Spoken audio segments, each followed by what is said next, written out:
Hey everybody, this is Ryan from Roll to Hit on today's episode of the D&D Players Academy. As you're building out your player character sheet, we're going to talk about the mysterious proficiency bonus, which really isn't that mysterious at all. Stay tuned.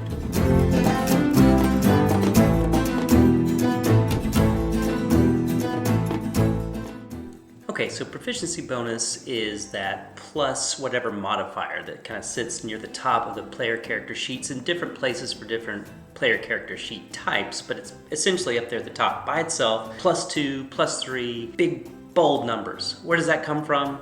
It's a little bit confusing in the player's handbook. Which I happen to have right here, if I turn to like just the very beginning as I'm building my first character and see there's a little section here on proficiency bonus, and it says the table that appears in your class description shows your proficiency bonus, which is +2 for first level character. So you're thinking, oh, I gotta go to my class. It's dependent upon the class that I am. No, it's actually not.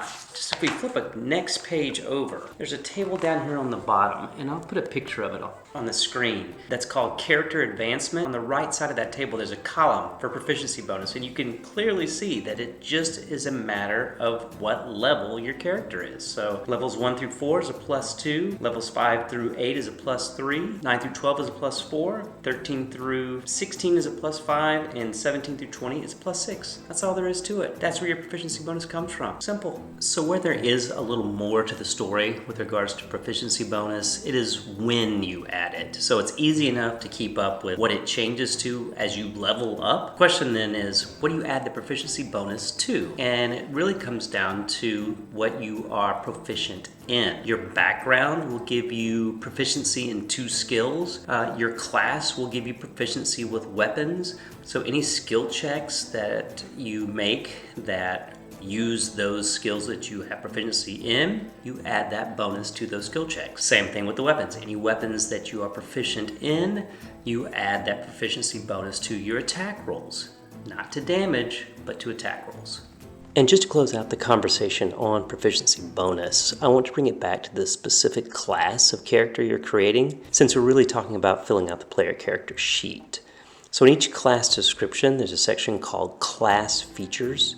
I have the cleric highlighted here for you, and as you can see, there's a section specifically on proficiencies. This tells us where we're going to add our proficiency bonus, and the 2 areas I want you to pay attention to here are saving throws and skills. If you look back at the player character sheet, you can see that there are 2 large lists underneath the proficiency bonus. One is a list of saving throws, and the other is a list of 18 skills, each based on your character's core abilities: strength, dexterity, constitution, wisdom, intelligence, charisma. The class features section of each class will tell you for which saving throws you are proficient, as well as for which skills you are proficient, and therefore will need to add your proficiency bonus. Each class has a selection of skills from which to choose, as well as different numbers of skills that a class might be proficient in. As you can see here, the cleric, you get proficiency in 2 skills, whereas a rogue, you get proficiency in 4 skills. So pay attention to the number of skills as well. For the cleric example, you get to choose from either history, insight, medicine, persuasion, or religion. And if you're making a rogue, wow, that is a laundry list of skills from which to choose. I won't read them all out here. So let's take a look at what that looks like on the player character sheet. So for saving throws, let's look at our rogue. We know that rogues get proficiency in dexterity and intelligence for saving throws. So the rest of the saving throws, the modifier just moves across from whatever it is on the ability score. But for those 2, dexterity and intelligence, you can see we add the +2 that we get from our dexterity score and the +2 from the proficiency bonus for a +4. For intelligence, which is a +1 based on our score, it's a little further down, we add the +1 and the +2 from proficiency, so it's a +3 for intelligence. You can see that both of those are highlighted here. And the same thing goes for our skill checks. So we have a +2 to dexterity, so for acrobatics, since we're proficient in that, we'll add +2 proficiency bonus and our +2 for dex, so that's a +4. Skim on down, we're +1 for intelligence, so investigation is an intelligence check, and so it's a +2 +1 for +3. Skim on down, we got sleight of hand, we're proficient in that. Again, +2 for dex, +2 for proficiency, +4 for sleight of hand.